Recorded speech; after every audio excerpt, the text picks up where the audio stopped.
지금 당신의 마음에 단비가 내립니다. 나의 운명이 바뀌는 시간. 안녕하세요. 관계 단비입니다. 기적은 내 마음에서부터 일어납니다.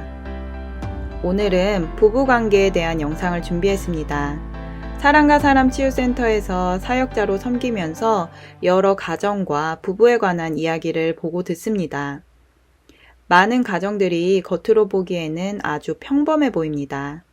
물질적으로 부족한 것이 많았던 우리 부모님 세대에 비하면 지금 부부들은 오히려 멋지고 화려하게 잘 사는 것처럼 보입니다. 많은 사람들이 좋은 차를 타고 좋은 옷을 입고 자녀에게 물심양면 투자를 아끼지 않습니다.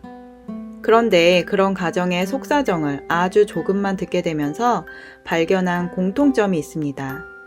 대부분의 부부가 잠을 잘 때만은 각방을 쓴다는 것입니다.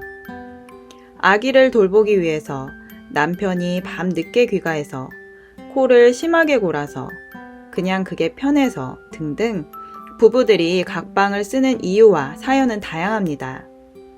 최근에 한 지인이 새 집으로 이사를 가게 되었는데 저에게는 조금 충격적인 이야기를 하였습니다. 요즘은 안방에 싱글 침대 2개를 놓고 가운데 협탁을 놓아서 부부가 따로따로 편하게 자는 것이 유행이라며 그분도 이번 기회에 그렇게 인테리어를 바꿔볼까 한다는 것이었습니다. 저는 그분과 아주 친한 사이였기 때문에 성경 말씀을 토대로 직설적으로 말씀드렸습니다. 그렇게 하는 것은 멸망으로 가는 지름길입니다. 말년에 건강과 복을 걷어차는 것입니다. 사실 저도 여러 매체에서 부부가 각방을 쓰는 것이 요즘 트렌드이고 각방을 쓰는 것의 장점을 소개하는 영상들을 몇 번 본 적이 있었습니다. 그분들 중에는 예수님을 믿는다고 하는 교인도 있었고 돈, 명예, 권세를 가진 지식인들도 있었습니다. TV에 자주 나오는 한 유명한 의사 부부는 서로의 삶과 라이프 스타일을 존중해 준다는 이유로 아이의 집을 제주도에 하나, 서울에 하나 따로따로 장만하여서 각자의 삶을 살고 있다고 합니다. 그 모습을 바라본 사람들은 돈이 많으면 나도 저렇게 하고 싶다며 부러워합니다. 연간 몇천억의 매출을 내는 의사임에도 오래된 우울증 속에서 살아가는 그분의 모습을 바라보는 저는 이 세상에서 가장 슬프고 비참한 모습으로 보여졌습니다. 그리고 그분들의 영혼을 위해 기도하고 부부가 한 몸을 이뤄 행복하게 살아가야 할 삶을 마귀에게 속아 다 빼앗겨버리고 차가운 어둠 속에서 방황하는 사람들에게 이 사랑의 복음을 전할 수 있게 해달라고 기도하였습니다. 부부는 사랑으로 결혼해서 왜 이렇게 서로에게 실망하고 상처 주며 남보다도 못하게 살아가게 되는 것일까요? 도대체 그 뿌리와 근본은 어디에서 시작된 것일까요? 그 답은 성경 말씀에 아주 정확히 적혀 있습니다. 인류 최초 부부싸움의 현장은 바로 성경에 나옵니다. 여호와 하나님께서 최초의 사람 아담을 지으시고 말씀하시기를 사람이 독처하는 것이 좋지 못하니 내가 그를 위하여 돕는 배필을 지으리라 하셨습니다. 그리고 하나님께서 아담의 갈빗대를 하나 취하여서 살로 대신 채우시고 여자를 만드셔서 아담에게로 이끌어 오십니다. 그러자 아담이 말합니다. 이는 내 뼈 중에 뼈요 살 중에 살이라. 이것을 남자에게서 취하였은즉 여자라 칭하리라. 이상한 말처럼 들릴 수 있겠지만 사실 이 말은 한 남자가 한 여자를 보고 완전히 사랑에 빠졌을 때 저절로 드는 생각입니다.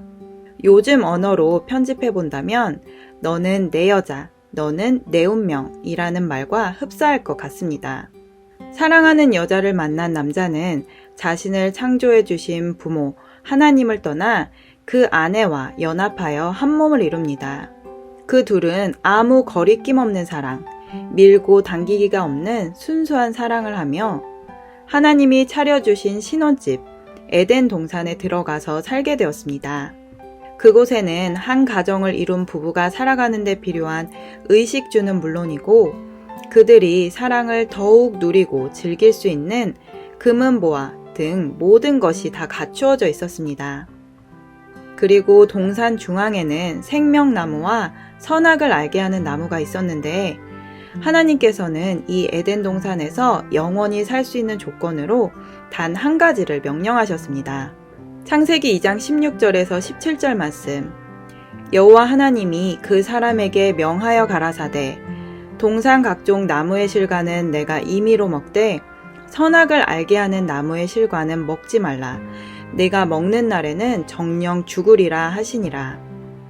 여러분이었다면 이 약속을 생명처럼 지키시겠습니까? 그러나 아담과 하와는 그 약속을 지키지 못했습니다. 그들은 선악과를 먹으라고 하는 마귀의 유혹에 넘어가 선악과를 먹었습니다. 하나님이 선악과를 먹지 말라고 명령하신 이유는 그 즉시 나타나기 시작했습니다. 그동안은 무엇이 선한 것이고 무엇이 악한 것인지 몰랐던 아담과 하와는 그때부터 선과 악을 보고 느끼고 생각하기 시작합니다. 그런데 이상한 일이 벌어집니다. 하나님처럼 선악간을 판단하고 심판할 수 있는 권세가 생겼다면 이제부터는 하나님처럼 더 의롭고 더 선하고 더 올바르게 살아가야 하는데 이전에는 없던 수치심, 두려움이 생겨난 것입니다. 마음에 두려움이 생기면서 사람은 이전에는 없었던 또 다른 마음이 생기는데 바로 자신을 방어하려는 본능, 또 다른 말로는 철저히 자기 중심적인 자아가 생겨납니다. 여러분도 아시다시피 자기 중심적인 사람은 사람을 사랑할 수 없습니다. 이런 사람은 얼핏 보기에 자신을 매우 사랑하는 것처럼 보이지만 사실 그 속에는 상처받기 싫어 두려움에 떨고 있는 연약한 자아만이 존재합니다. 그리고 이때 인류 최초의 부부전쟁이 시작됩니다. 이 전쟁을 시작으로 몇천 년이 훌쩍 지난 지금까지 부부전쟁은 계속되어 오고 있고 핵전쟁을 불가할 만큼 사람의 마음을 초토화시키게 되었습니다. 하나님께서 아담을 불러 내가 먹지 말라고 명한 그 선악과를 먹었느냐고 묻자 아담은 대뜸 하나님이 주셔서 나와 함께하게 하신 여자 그가 그 나무 실과를 내게 주므로 내가 먹었나이다 라고 대답을 합니다. 이 말을 가만히 묵상해 보면 아담의 마음 상태가 고스란히 담겨져 있다는 것을 알 수 있습니다. 먼저 아담은 자신이 이렇게 힘들어진 것이 근본적으로는 하나님이라고 생각하고 하나님을 원망하고 있습니다. 또 한때는 내 여자, 내 운명이라고 했던 사랑하는 아내를 이제는 남보다도 못한 사람으로 대하고 미워하고 있는 것입니다. 그 말을 옆에서 들은 여자는 남편 아담에게 배신감도 느끼고 또 자기에게로 날아올 화살에 대한 두려움으로 떨고 있었을 것입니다. 하나님이 여자에게도 묻자 여자는 네, 제가 먼저 먹었습니다. 게다가 남편 아담에게까지 선악과를 먹였습니다. 하나님 잘못했습니다. 라는 말 대신 뱀이 나를 꿰어서 어쩔 수 없이 먹었다는 변명을 하게 됩니다. 그래서 아내들은 부부싸움을 할 때에 화제에서 벗어나는 말을 많이 하게 됩니다. 예를 들어 남편이 아내에게 돈 관리를 잘 못했다고 잔소리를 했을 때 보통의 아내들은 돈 관리에 대한 답변을 하기보다는 내가 뭘 그렇게 잘못했는데? 당신은 뭘 그렇게 잘했는데? 라는 식의 화제와는 상관없는 감정적인 대답, 즉 자기 방어적인 변명을 하게 되는 것입니다. 이처럼 선악과를 먹은 사람은 누구 하나 용기 있게 자신의 죄를 자백하고 뉘우치지 못합니다. 그저 남 탓, 변명만을 늘어놓게 됩니다. 그래서 남편도 재판장, 아내도 재판장이 되어 죽는 날까지 서로의 주장을 굽히지 않고 끝나지 않는 전쟁을 하며 불행하게 살아가는 것입니다. 하나님은 선악의 주인이 된 부부를 에덴 동산에서 내보내고 그의 근본된 토지를 갈아서 스스로 의식주를 해결하도록 하셨습니다. 또 에덴 동산 동편에 그룹들과 화영검을 두어 생명나무 가시를 따먹지 못하도록 그 길을 막아 놓으셨습니다. 그러나 언젠가는 여자의 후손으로 오실 구세주 예수 그리스도께서 이 생명나무의 길이 되어 인류를 구원하기 위해 오실 것이라고 예언하셨습니다. 그렇게 몇천 년이 흐른 후 구약 성경의 예언대로 예수께서 길과 진리와 생명으로 이 땅에 오셨습니다. 우리에게 부활의 생명을 주시고 사랑을 회복시켜 주시기 위해 십자가에 못 박혀 우리의 모든 죄를 대속하셨습니다. 우리 죄의 근원은 선악과를 먹고 하나님과 같이 되어 선악의 재판장으로 살아가는 것입니다. 그래서 진실로 예수님을 믿고 예수님의 생명의 사랑을 받으면 선악간의 판단은 사라지며 가장 먼저 부부의 관계가 사랑으로 회복되는 것입니다. 저희 사람과 사람 치유센터에서는 생명의 사랑을 받은 한 사람으로 말미암아 부부가 사랑으로 하나 되고 가정을 회복하고 세워가는 간증들이 많이 있습니다. 그중 몇 가지를 소개하도록 하겠습니다. 한 집사님은 너무나 사랑해서 결혼을 하였는데 남편이 결혼 후에 도박에 빠져 하룻밤 사이에 몇백만 원을 잃고 돌아오기도 했습니다. 그분은 너무나 속이 상해서 아기를 키우면서도 혼자 낮술을 마시기 시작했는데 어느 날 갑자기 너만 돈 쓰냐? 나도 쓴다 라는 생각이 들면서 홈쇼핑에 중독이 되어 몇백만 원, 몇천만 원을 탕진하였습니다. 그렇게 부부는 서로를 미워하며 이혼을 결심하고 살아가고 있었습니다.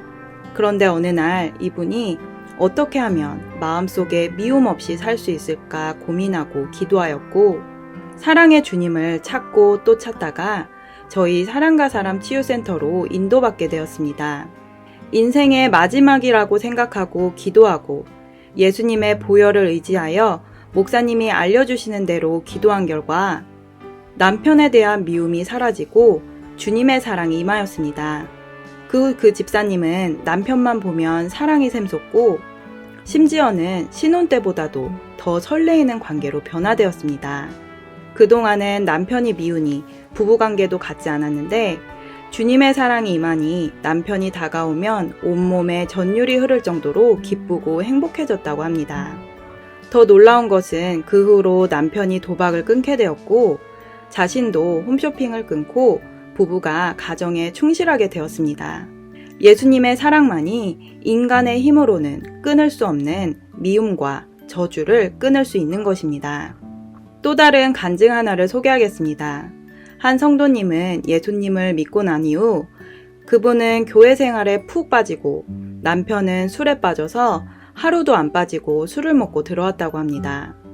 처음에는 예수님을 의지하며 기도하고 이겨냈는데 매일 12시가 넘도록 술을 먹고 만취가 되어 들어오는 남편을 보는데 어느 날 갑자기 이거 해도 너무한 거 아니야? 라는 생각이 들어왔다고 합니다. 그 후로는 남편과 매일매일 부부싸움을 하였고 남편은 아내를 보면 당신은 이 집안의 김일성 같아 완전히 독재자야 라고 소리를 쳤고 아내는 네가 잘하면 내가 왜 그러겠냐며 더 큰 소리를 쳤다고 합니다. 그러다 아내가 밖에서 우연히 같은 교회 성도를 만났는데 그 성도님이 대뜸 구역장님 남편은 참 좋으시겠어요. 구역장님이 정말 잘해주실 거 아니에요. 라고 하여서 쥐구멍에 숨고 싶은 수치심을 느꼈다고 합니다. 그 후 자신을 이 미움에서 해방시켜줄 인도자를 붙여달라고 기도하시던 중 저희 사랑과 사람 치유센터에 오게 되셨습니다. 그분 또한 목사님이 알려주시는 기도에 순종한 결과 남편을 진실로 마음에 용서하고 품을 수 있게 되었고 미움이 사라지고 긍휼과 사랑의 마음으로 가득 차게 되었습니다. 또한 잦은 부부싸움으로 상처받은 자녀들을 위해서 눈물로 기도하고 진실하게 용서를 구하는 어머니가 되었습니다. 저 또한 너무나 감사하게도 10년 전 이러한 간증들을 듣고 생명의 사랑을 받아서 결혼을 해야겠다고 결심을 하고 결혼 계획을 연기했습니다. 그렇게 예수님의 생명을 받고 나서 결혼을 한 지금 저는 제 인생에서 가장 잘한 결정 중 하나라고 생각할 만큼 주님이 주시는 사랑의 능력은 시간이 흐를수록 제 삶과 우리 가정에서 증명되는 것을 보게 됩니다. 오직 예수 그리스도의 사랑만이 한 사람의 마음을 온전히 치유하고 사랑의 주님과 함께하는 사람만이 부부의 사랑을 회복할 수 있습니다. 돈, 명예, 권세로는 절대로 부부의 사랑과 가정의 행복을 온전히 이룰 수 없습니다. 그러나 부부가 하나 되어 가정이 행복해지면 의식주는 물론 모든 생활의 염려가 사라지고 풍성한 에덴 동산의 축복을 누릴 수 있게 됩니다. 부부의 사랑을 회복하고 자녀들에게 이 행복을 물려주고 싶으신 분들을 사랑과 사람 치유센터로 초대합니다. 저희 사랑과 사람 치유센터에서는 이 세상에서는 절대 가르쳐주지 않는 영적인 비밀, 행복의 비밀을 가르쳐드리고 주님의 사랑으로 가정의 천국을 이루도록 인도하여 드립니다. 관심이 있는 분들은 영상 끝 이메일로 연락 주시길 바랍니다. 오늘 영상은 여기까지입니다. 끝까지 시청해주신 여러분 감사드립니다. 이 영상이 도움되셨다면 구독, 좋아요, 알림 설정을 부탁드립니다. 누구나 아름답습니다. 누구나 희망이 있습니다. 이상 메마른 관계의 단비 같은 소식을 전하는 관계의 단비였습니다. 오늘도 행복한 하루 되세요. 감사합니다.